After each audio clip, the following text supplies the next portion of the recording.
obligation to facilitate the establishment of a Jewish homeland in Palestine.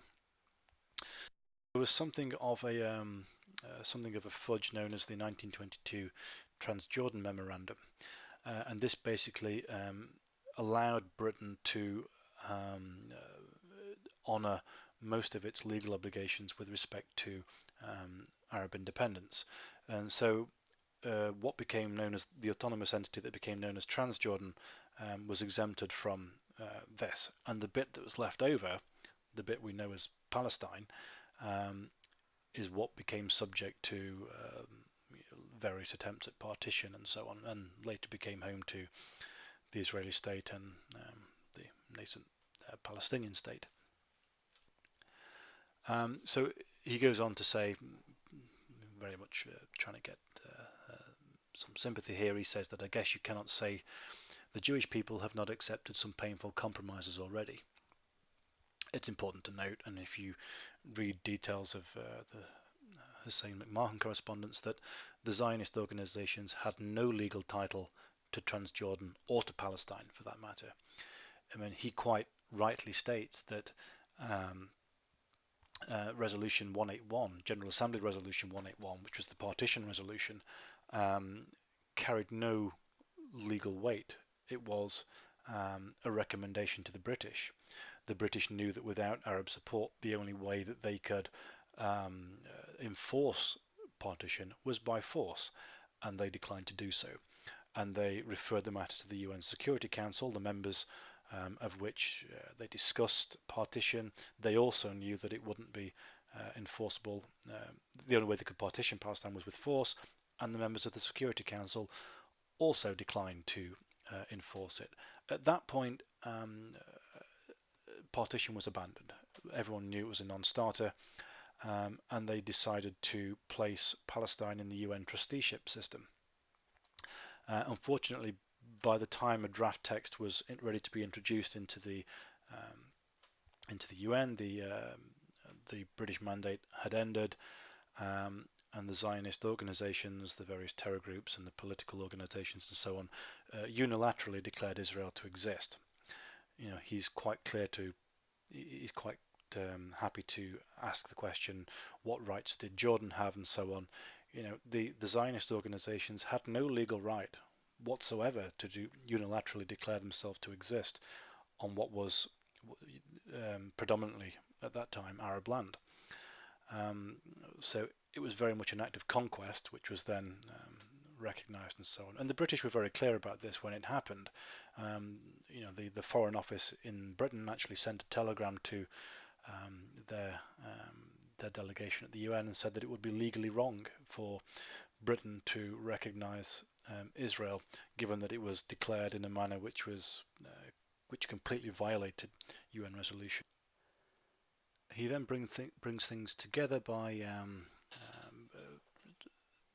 weaving together a few of his earlier threads, and tries to make a case for some various breaches of international law. So he goes on to say that so although this line is commonly referred to as the 1967 border, it is not from 1967, and it was never an international border.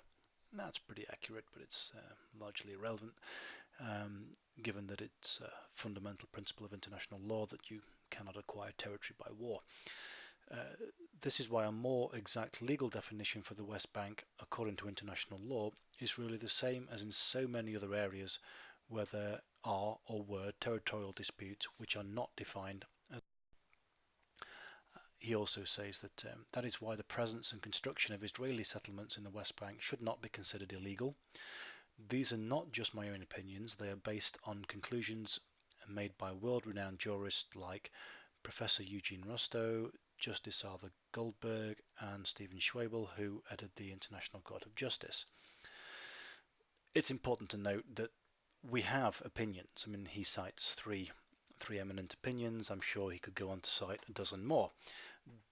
They're just opinions of individual people. The reason that we don't need their opinion is that we have an authoritative opinion from the International Court of Justice itself, the highest legal authority on earth. In 2004, it gave an advisory as to the legal ramifications of Israel's decision to build a wall in Palestine.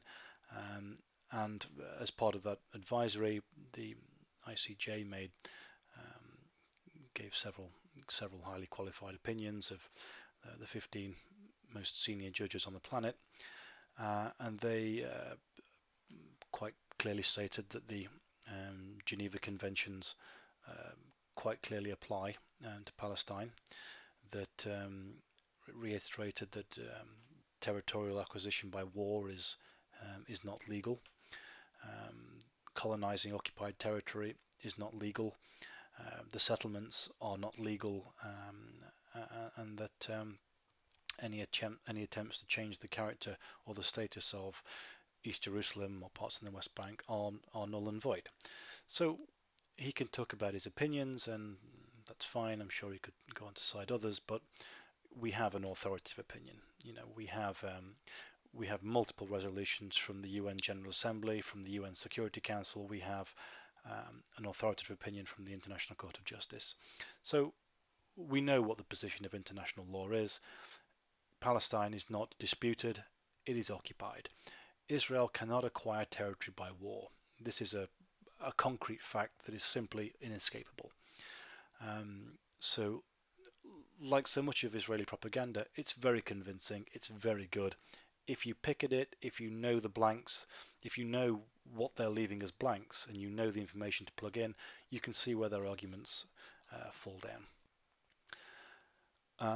Okay, that's it. I don't think I have anything else to add at that point. I should say that the map for the Hussein McMahon correspondence is taken from Victor Catan's book, From Coexistence to Conquest, which is a very good book on the formation of Israel from the perspective of international law, and I would certainly recommend it. Thanks for listening.